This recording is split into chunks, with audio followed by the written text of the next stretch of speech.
2 anos de silêncio, nenhuma resposta, nenhuma lembrança. Mas então, o faraó sonha. O Egito inteiro entra em pânico. Ninguém consegue interpretar, até que um nome ressurge das sombras da prisão: José. E com ele, o destino de nações começa a mudar. Por 2 longos anos, José permaneceu no silêncio da prisão. Ele havia interpretado sonhos, servido com excelência e provado sua fidelidade. Mas ainda assim, foi esquecido. Nenhuma resposta, nenhuma saída. Apenas o tempo e o Deus que trabalha nele. Mas então, o inesperado acontece. O faraó, o homem mais poderoso do mundo, é perturbado por sonhos enigmáticos. Vacas gordas e magras, espigas cheias e mirradas. Ninguém no Egito é capaz de explicar o que aquilo significa. Os magos falham, os sábios se calam e o rei não encontra paz. É nesse momento que a memória do copeiro ressurge. Ele se lembra de um hebreu na prisão, um jovem que, com precisão e humildade, revelou mistérios que ninguém conseguia entender. Rapidamente, José é chamado. Ele se barbeia, troca suas vestes e é levado à presença do trono egípcio. Diante de Faraó, José não se exalta, não se promove. Ele diz com firmeza: não está em mim, mas Deus dará uma resposta favorável ao Faraó. E ali, naquele encontro entre o céu e o trono da terra, começa a maior virada de sua vida. O que era apenas um prisioneiro, agora é visto como um homem com o Espírito de Deus. Neste episódio, vamos testemunhar como a fidelidade no silêncio se transforma em honra diante dos reis. Como o dom de Deus em José se torna estratégia para salvar nações. E como, em um único dia, Deus pode mudar completamente o destino de quem confiou em silêncio por anos. Na grandiosidade do palácio egípcio, Faraó teve uma noite inquieta. Nenhum ouro, poder ou glória foi capaz de acalmar sua alma. Ele havia sonhado, mas o que deveria ter sido apenas mais uma visão noturna se tornou uma tormenta. O primeiro sonho o deixou confuso. O segundo, aterrorizado. Ele viu 7 vacas gordas e formosas saindo do rio Nilo, símbolo de fertilidade e vida no Egito. Elas pastavam tranquilamente, saudáveis. Mas logo depois surgiram 7 vacas magras e feias, tão assustadoras que jamais haviam sido vistas na terra. Essas vacas famintas devoravam as 7 vacas gordas, mas continuavam magras como antes. Assustado, Faraó acordou. Tentou entender o que significava, mas, sem respostas, voltou a dormir. E sonhou novamente. Desta vez, 7 espigas de trigo gordas e boas nasciam de um mesmo pé. Mas depois vinham 7 espigas mirradas, ressecadas pelo vento do deserto. As espigas fracas devoravam as saudáveis. E então, Faraó despertou, perturbado e sem paz. Logo pela manhã, mandou chamar todos os magos, sábios e conselheiros do Egito. O palácio se encheu de especialistas, estudiosos e místicos. Mas nenhum deles foi capaz de interpretar os sonhos. Nenhuma explicação era convincente. Nenhuma teoria acalmava o coração do rei. Era como se o céu estivesse em silêncio, esperando o nome certo ser lembrado. Foi nesse momento que a memória do copeiro-chefe, por fim, despertou. Diante da tensão crescente, ele se lembrou do cárcere, do jovem hebreu que havia interpretado seu sonho e o do padeiro. Lembrou-se de como tudo aconteceu exatamente como José havia dito. E com certa vergonha, ele diz ao faraó: hoje me lembro das minhas falhas. Ele então relata ao rei o que aconteceu na prisão. Conta sobre os sonhos, a tristeza, a interpretação precisa e a fidelidade do homem que permaneceu esquecido por 2 anos. E diz: havia conosco um jovem hebreu, servo do capitão da guarda. Contamos a ele nossos sonhos e tudo aconteceu exatamente como ele disse. O clima muda, o silêncio se rompe. A urgência cresce e o faraó ordena: tragam esse homem.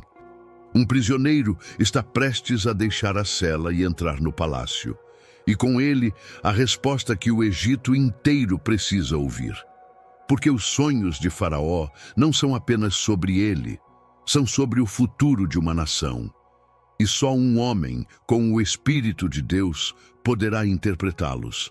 No momento em que o copeiro falou o nome de José, algo começou a mudar. O que por anos havia sido silêncio, agora se tornava chamado. O faraó, angustiado e sem respostas, não hesita. Ele ordena que tragam o hebreu da prisão imediatamente. E naquele instante, a cela se transforma em sala de preparação. José é avisado. O chamado não vem de um guarda comum, mas do próprio trono. Ele se levanta, barbeia-se, troca suas roupas, um gesto simples, mas simbólico. Ele não apenas está deixando a prisão, está deixando a fase do anonimato. Aquele que até então só era conhecido pelos prisioneiros, agora será apresentado diante do rei. Não havia tempo para ensaios, discursos ou promessas. José não sabia o que Faraó havia sonhado. Ele não sabia o que seria perguntado, mas ele sabia quem o acompanhava.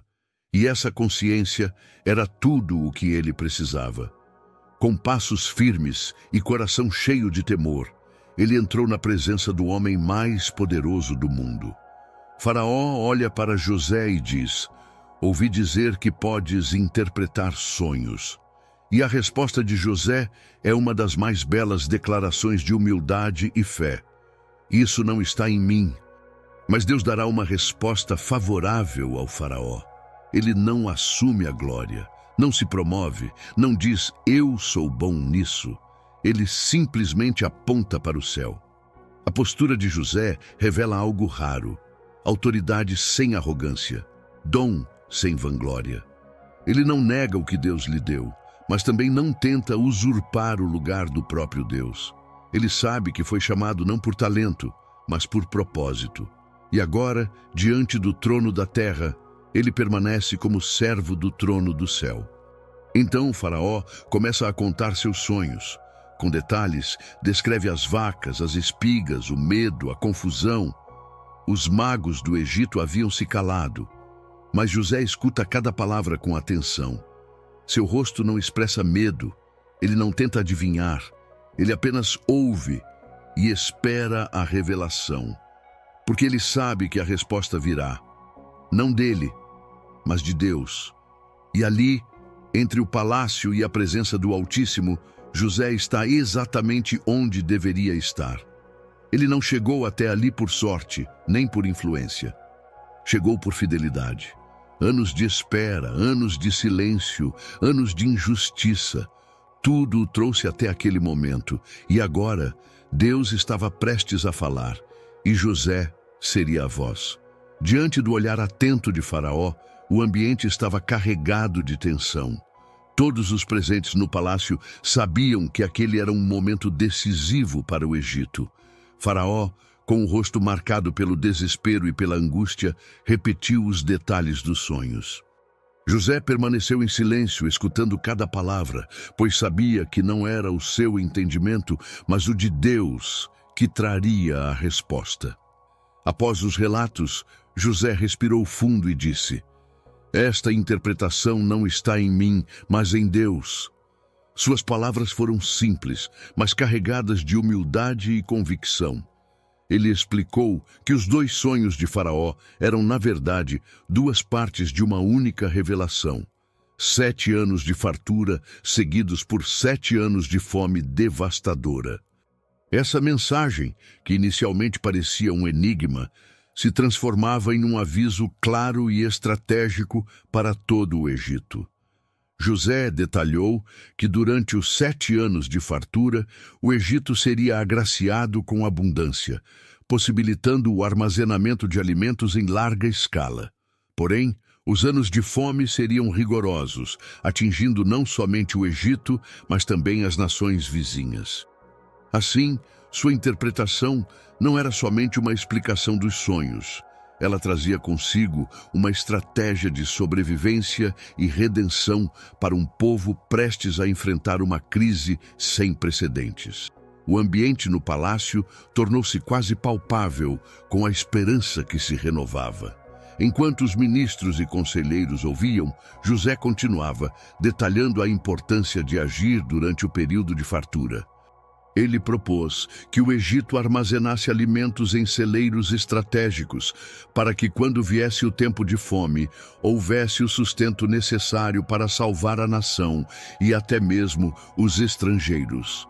Sua visão era clara: um plano de contingência divino, capaz de transformar o desastre em uma oportunidade. A sabedoria e a precisão de José surpreenderam a todos. Faraó, que já havia visto inúmeros conselheiros, percebeu que aquilo não era mera coincidência. A clareza com que José descrevia os eventos futuros e a estratégia para enfrentá-los apontava para um dom sobrenatural. Nesse instante, o clima no palácio mudou. De um ambiente de incerteza e medo, passou a ser preenchido com a esperança de um futuro seguro, graças à revelação de Deus. Além da interpretação dos sonhos, José apresentou seu plano com uma simplicidade desarmante. Ele indicou que durante os 7 anos de fartura, os celeiros deveriam ser construídos e abastecidos com alimentos. Esse acúmulo de recursos seria a base para enfrentar os 7 anos de fome que se seguiriam. Sua proposta era tão lógica quanto inspiradora, pois ali estava a garantia de que, mesmo em tempos de crise, o Egito teria os meios para sobreviver e prosperar. A resposta de Faraó não demorou. Impressionado com a sabedoria e a segurança nas palavras de José, o rei declarou que aquele homem era dotado de um espírito incomum, enviado por Deus para salvar a nação. Foi nesse momento que a decisão começou a se firmar. José seria o responsável por executar aquele plano estratégico, que não só traria prosperidade nos tempos de fartura, mas salvaria milhares de vidas durante os anos de escassez. Silêncio no palácio. Todos aguardavam a resposta do faraó. Após ouvir a interpretação dos sonhos e o plano estratégico de José, o rei se levantou diante de seus oficiais e fez uma declaração surpreendente. Acharíamos, porventura, um homem como este, em quem há o Espírito de Deus? A partir daquele momento, tudo mudaria. Aquele que entrou como um prisioneiro, sairia como governador. Faraó, olhando nos olhos de José, falou com autoridade. Já que Deus te fez saber tudo isso, ninguém há tão ajuizado e sábio como tu. Tu estarás sobre a minha casa, e por tua palavra se governará todo o meu povo. Era uma proclamação oficial. O jovem hebreu, vendido como escravo e esquecido na prisão, agora era elevado ao segundo posto mais poderoso do Egito. O rei tirou de sua própria mão o anel de selar, símbolo máximo de autoridade, e o colocou no dedo de José. Em seguida, ordenou que vestissem o novo governador com roupas finas de linho e que colocassem um colar de ouro em seu pescoço. José, que um dia teve uma túnica rasgada pelos irmãos, agora era vestido com honra diante de uma nação inteira. Mas não parou por aí. Faraó deu a José um novo nome egípcio, Zafenate-Paneia, que em algumas traduções significa revelador de mistérios, ou o Deus fala e vive. Além disso, entregou-lhe uma esposa, Azenate, filha de um sacerdote importante. Era o início de uma nova fase, marcada não apenas por poder, mas por responsabilidade, sabedoria e propósito. José tinha apenas 30 anos. 30 anos de dores, perdas, rejeição, silêncio e fidelidade. 30 anos em que Deus o preparou, nos bastidores, para esse momento. Ele não conquistou o trono por mérito humano, mas por graça divina. E agora, estava pronto para administrar uma nação inteira com o mesmo zelo com que cuidou da casa de Potifar e da prisão. Montado em um carro oficial, com homens gritando diante dele, "Inclinem-se!", José cruzou as ruas do Egito como um símbolo vivo da justiça de Deus. O povo via apenas um novo líder, mas o céu via o cumprimento de uma promessa. Deus não apenas restaurou José, ele o exaltou acima de tudo que antes havia sido tirado dele. Essa exaltação não foi fruto do acaso. Foi resposta à fidelidade no secreto. José não pediu por reconhecimento. Ele apenas serviu com integridade onde Deus o colocava. E quando chegou o tempo certo, nem antes, nem depois, o próprio Deus o tirou do fundo da prisão e o colocou no centro do propósito. Porque ninguém pode parar um plano que nasceu no coração de Deus. Elevado ao poder, José não se deixou embriagar pela glória. Sua postura não mudou. O mesmo jovem humilde que servia em silêncio na prisão, agora governava o Egito com sabedoria, estratégia e temor a Deus. Sua primeira missão foi preparar a nação para o futuro que os sonhos haviam revelado. 7 anos de abundância, seguidos por 7 anos de fome. José percorreu toda a terra do Egito. Com visão administrativa e discernimento divino, organizou armazéns, ordenou a coleta de cereais em cada cidade e instituiu um sistema de controle que jamais havia sido visto. Durante os anos de fartura, ele acumulou tanto alimento que, segundo a Bíblia, tornou-se impossível registrar. A colheita era como a areia do mar.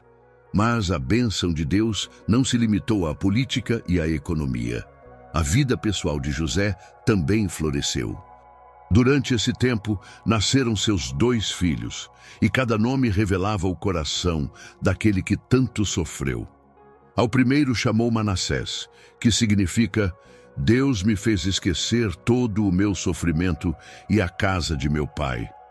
Ao segundo, deu o nome de Efraim. Deus me fez prosperar na terra da minha aflição. Esses nomes não foram escolhidos ao acaso.